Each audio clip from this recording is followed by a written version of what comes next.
Alright, everyone. GSL Bel'Shir Vestige is the map. I am being joined here by Vaporwolf. Hello. And I am toliveanddie. This is Daywalker. That's all you need to know. Just pay attention. We're in the round of 8. That's right, the 8 players left in the tournament, and we're going to watch one of the matches. It is the best of 3. Take it away, sir. Alright, in the bottom right-hand corner of this map, we have eLiteLegend, the green Terran. And in the top left, we have our red Terran, Pokkatea, in this mirror matchup, which I haven't seen in a while. I haven't seen a Terran versus Terran in this tournament in a while. We've been casting ZVPs, TVZs, you know. Yep. But TVTs have been rare lately, so it's going to be a nice, refreshing change. I don't know if anyone saw the split from eLiteLegend. It was the most crazy split ever. It was a 1-1-1-1-1-1 split. That's how amazing it was. So he selected every one of the SCVs individually? Is that what you're trying to say? I think what he did, he pressed the idle worker key and just spammed the mineral patches. Interesting. So he just like idle worker, right click, idle worker, right click, and just clicked on all the mineral patches. It's pretty interesting. I actually don't know if it's any more effective. Well, yeah, if you look at the mineral line APM right now, he actually doesn't have the higher APM. Pokkatea has the higher APM, and that's what you're going to find out with eLiteLegend, is that he does not have a very high APM when he plays his games. But let me tell you, his playstyle is pretty good. So I'm curious to see how he plays against Pokkatea, who I believe, according to Zeke.com, he's a diamond. So we'll see. We'll see what happens. Yes, we will. Just from looking at this map, it seems very wide open. The natural seems extremely wide open. It is. There is high ground, as you can see, all the way from... It's just like Daybreak, so you imagine the high ground extending all the way to your third base like it does, you know? Except on this map, it goes behind the high ground, whereas on Daybreak it would not. It would just lead right into the, base on Daybreak. So if you can get your army up on this high ground, you're in pretty good shape. Like if you can get up on the high ground against either base, you're in pretty good shape up there. So. I feel like the Zelnaga towers are going to prove to be an extremely key part in this game, since they're right in the dead middle, just like in Daybreak. Yep. And in fact, there's rocks that you have to break down in the middle of the map too. So. Pretty much everything is mirrored from Daybreak. Just little odds and ends here that aren't. Like for example, if you notice where eLiteLegend is, go north to this third base north, going north. That base would be in the corner of Daybreak and not where it is on Bel'Shir Vestige. Oh yeah, that's true. Huh. Very similar. So we have Reaper coming out from Pokkatea, as well as Stim. I was wondering about that because he did the 13 gas, 12 racks, 13 gas build, whereas eLiteLegend is not. He is going racks expand build. Did Pokkatea go for? I feel like he went for gas first before racks, or am I just misreading this? I did not see exactly the timings on it, but he got gas, he got a barracks, and then he put down his tech lab. And now got Reaper, and is Reaper on the way? Yes, it is. It's on the way. So we'll see what kind of micro he has on the Reaper. So actually, I think he did go for gas first because right when the tech lab finished, he had 150 gas, which allowed him to get that Reaper and Stim at the same time. Ooh! Those Marines were ready for it too. Oh man, if you can get in the main base, there's 2 Marines waiting there as well. Wow! What's going on here? How did eLiteLegend notice it was coming? He had his Marines spread perfectly for this. Oh, that Reaper isn't going to do much at all, and it's going to get cut off from that. Oh. Only gets 1 SCV. Another one's coming, though. Oh, no, I'm sorry, no. A Marine is here now. There's a Marine right just north of the main base sitting in his high ground. So interesting. He took a Reaper in, now brings a Marine over. I think that's a misrally. I think that's where the Reaper was rallied at first. Yeah. So now he has a Marine way over here. I wonder if he knows that he's even there. I guess he can scout. If he does forget about it, I guess he could scout the drop ships if they were to come. Wouldn't that be... Okay, now he's going to move it. You know what? I'd be like, okay, I'm going to leave it here because what if I see something? Exactly. All right, eLiteLegend's base. Wow, look at this. 1, 2, 3, 4... I'm sorry, 3... barracks, a factory, and now an engineering bay goes down. That engineering bay is kind of in the open. It can get sniped off pretty easily from dropships. Typically, you want to put the upgrade facilities in like tucked into the back of your base, but nonetheless, he does opt to go build it right there. Did you say dropship? Yes, I did.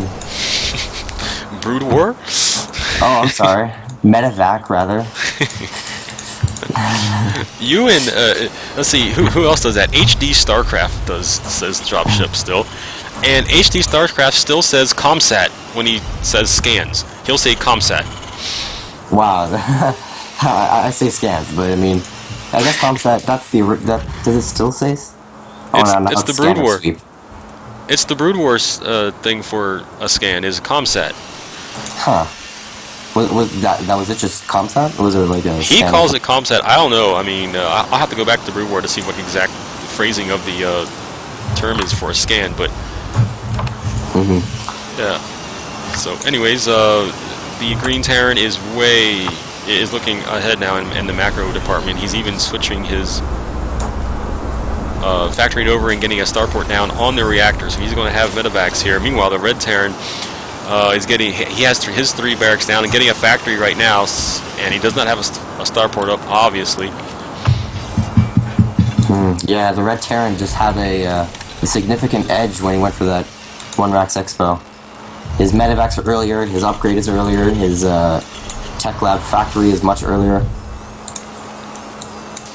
Yep, but on the other end of the spectrum, the marine upgrades from the Red Terran are a bit earlier, so it's easy to get that tech lab a lot sooner.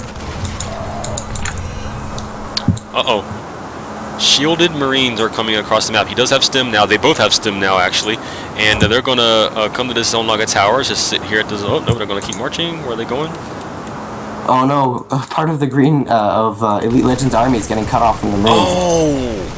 Oh, they just get annihilated. Is eLiteLegend going to turn around? Yes, he does. He brings his army back. The medevacs are here. Also, he stims. He's going to stim into this army of Pokkatea. He's definitely going to get the better end of this margin just because of those medevacs. So that entire Marine force of Pokkatea just gets annihilated. And now yes, it does. And now eLiteLegend still has a force of Marines here in front of the natural. Meanwhile, back at the base, Pokkatea's building another bunker. He's like, uh-oh. If he pushes here, I better be prepared for this. I just lost my army. He's actually thinking very well here because he's building the missile turrets in his main base. If eLiteLegend does opt to go for that drop instead of the frontal attack. Yep, he is making a armory in the back of his main and another engineering base. So going to try to get all the full upgrades going. Oh no, those medevacs! Oh, that was close. That was very close. Oh, Red isn't paying attention. Okay, there it goes. Oh, that's definitely it. That's G. SCVs. No, that's definitely GG. Here comes a tank. Can the tank pull it through? Ooh, what was that? Yes. Whoa. I just saw an explosion and didn't know what it was. I guess it was a bunker exploding, and that's what scared me there for a second. But he almost loses the medevacs. Wow, that could have been good for Pokkatea if the medevacs go down. But they do not, and they're safe. No. I still think that eLiteLegend has the edge here. Oh, his third CC is about to finish. He's a bit behind in the upgrades. If Pokkatea does indeed get 2-2, he would have the upgrade advantage, but the income for eLiteLegend is just going to be amazing after that third is established.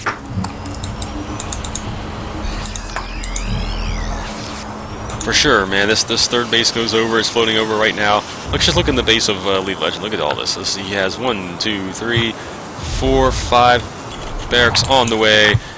2 barracks on the way. He has a starport and a factory. Look at the base of Pokkatea. He now has the 3 barracks and a starport and a factory. Also, both engineering bays and an armory. So he can get all the upgrades here. Does eLiteLegend have an armory down yet? Or is this what's going on back here? It just finished. Yeah. Oh, it just finished. Okay, so the army is down at the far right of his base. He's going to have a second factory, probably with another tech lab, you would think, to make more tanks. Yes, I believe so. Pokkatea's CC is about halfway complete, so eLiteLegend should have a good timing where his income is just going to skyrocket. Uh-oh. And you know what? Elite Legend has these center towers up. He's going to see this drop coming from on the far left. The far bottom left, this drop is coming in, and Elite Legend is going to be able to see this, unless he's not paying attention, because he is moving his main army. Oh, no. There sees it. Here we go. Here comes the drop into the the bottom left base. He's going to get some SCV kills here. Oh no, that one of the Marines doomed all the rest of the Marines, since he just got a bit too close to that planetary fortress. Yeah, he did. He stepped across that line. You know that line you draw and say, if you cross this line, I'm going to hit you. Well, he did, and guess what? The splash damage from the planetary fortress just annihilated all the Marines. Yeah, it's funny how that works, right? The splash damage just does damage to everything, yeah. Even though they weren't in reach before that. It's like those classic, those classic Tom and Jerry cartoons, where Tom, remember when the leash law comes out and Spike has to be put on the leash, and Jerry puts the line on the floor, you know, and steps out. Spike can't get him. Yep, exactly like that. He's all teasing him, slapping with the newspaper and stuff. I'm sorry, I'm old-fashioned like that. I remember those Tom and Jerry cartoons from way back. Yeah. I actually haven't seen that many of those episodes, but Tom and Jerry. So, wow, Elite Legend has a single SCV in his army. Actually, he has two. Just in case for the spontaneous repair on the tank that he needs, you know, just in case this attack doesn't go his way, which I don't see why it shouldn't, because this supply is 40 in favor of Elite Legend right now, or almost that, about 37 in favor.